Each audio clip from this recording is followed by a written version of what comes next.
Let's take a look at 7 of the worst things you can do after a workout and what to do instead. Number 1. Go straight home. We've all been there. You finish up that last set of curls, wipe off the equipment you were using, hopefully, and head out the door. But coming down from a workout requires a cool down period where you are lowering your heart rate and calming your nervous system in order to shift into the recovery phase. An article from the Mayo Clinic states that cooling down after your workout allows for a gradual recovery of pre-exercise heart rate and blood pressure. They also state that cooling down may be the most important for competitive endurance athletes because it helps regulate blood flow. Instead of heading straight home, we recommend stretching and mobilizing areas you just trained. Not only will this help improve mobility, but it'll get the blood flowing, accelerating the recovery process. Number 2. Skip the protein. Pre-workout supplements are all the rage. We want to get pumped and motivated before training begins. Or for some of us, we may need that post-workday pick-me-up to get us going. But what about post-workout recovery? We have plenty of research proving that meal timing isn't as impactful as we once believed. In fact, the consensus of a post-workout anabolic window has swung from one extreme to the other. Where we once believed that skipping your post-workout shake would result in extreme muscle loss, we now mock anyone who comes near a shaker bottle after they train but consuming protein after. Training could very well be one of the missing links to overall progress, especially if you are training in a fasted state. In fact, one study published in Medicine and Science in Sports and Exercise found that protein intake after training in a fasted state did improve recovery.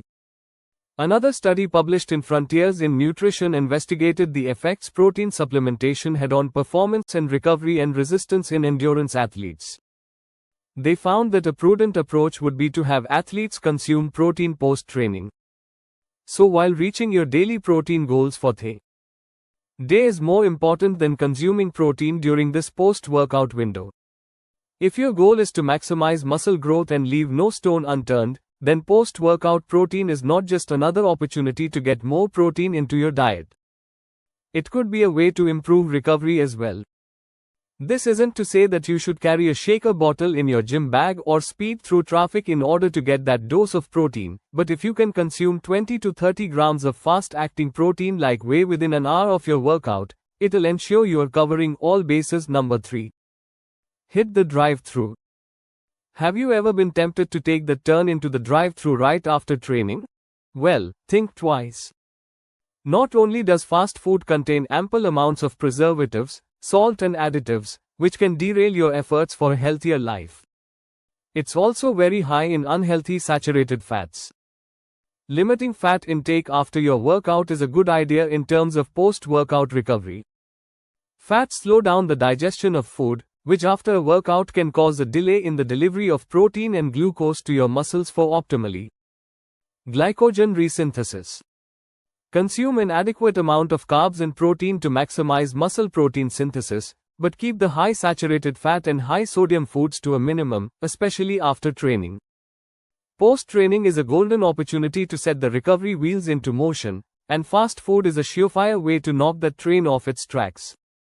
Instead, aim to consume 40 to 80 grams of carbs and 20 to 30 grams of protein while keeping the fat intake to a minimum. Number 4. Forget about it. Like the old saying goes, if we pay no attention to history, we will be doomed to repeat it. The same can be said for our workouts. If we simply train and then move on to the next workout, when will we ever learn from each one? How will we know if we should do more, do less, or take an entirely different approach? Or how will we know to replace or remove certain exercises? So many lifters, for example, will continue to bench press with shoulder pain. Yet rather than addressing the issue or switching to a less painful exercise, they simply decrease the load in order to mitigate the pain or work. Worse, they fight through the pain in hopes that the discomfort will just disappear. That's why I recommend that you write things down as you train and take some time after a workout to review what went well, what didn't, and determine if anything needs to change before you train those muscle groups again. You'll also have a better idea of how you are progressing. Remember, what gets measured gets managed. Number 5. Lounge. We've all had tough workouts. Maybe you killed legs, crawled out of the gym, and then fantasized about lying in bed binging Netflix. After all, you need a break after such a strenuous workout, right? Wrong. Lounging around after a tough workout will only result in increased tightness, discomfort, and lactic acid buildup. We may feel intuitive to rest and take a load off, but our bodies need movement, circulation, and activity in order to thrive and recover. Active rest is a term we're all familiar with, yet it's grossly underrated. One 2018 study published in Frontiers in Physiology concluded that active recovery sessions following a workout reduces lactic acid buildup in the muscles, increases blood flow to muscle tissue, removes metabolic waste, and reduces muscle tears and pain. Another study evaluated two active recovery methods and found that activity involving the same muscles used in the relative workouts significantly reduced fatigue. Along with increased circulation, which can help remove waste from muscle cells, a reduction in fatigue will improve an individual's feeling of well-being and affect long-term motivation as well. Using the example from before, after a hard leg day, you could include some lower body mobility exercises. Activity doesn't have to be some deeply involved process either, something as simple as walking. Low-intensity cycling or even yoga will do the trick. Number 6. Have a cold one. Alcohol of any kind will dehydrate muscle cells, especially muscle cells that are starving for glycogen and protein for recovery. Not only that, but studies show that alcohol increases cortisol levels while decreasing testosterone, plasma amino acids and rates of muscle protein synthesis. Aside from avoiding alcohol post-training, you'll want to make sure you're hydrated. After a hard workout, we lose a significant amount of fluid. Some we can visibly see and some that simply evaporates from our skin. Even slight dehydration can significantly affect our performance and recovery. Be sure to keep the fluids coming in during and after training.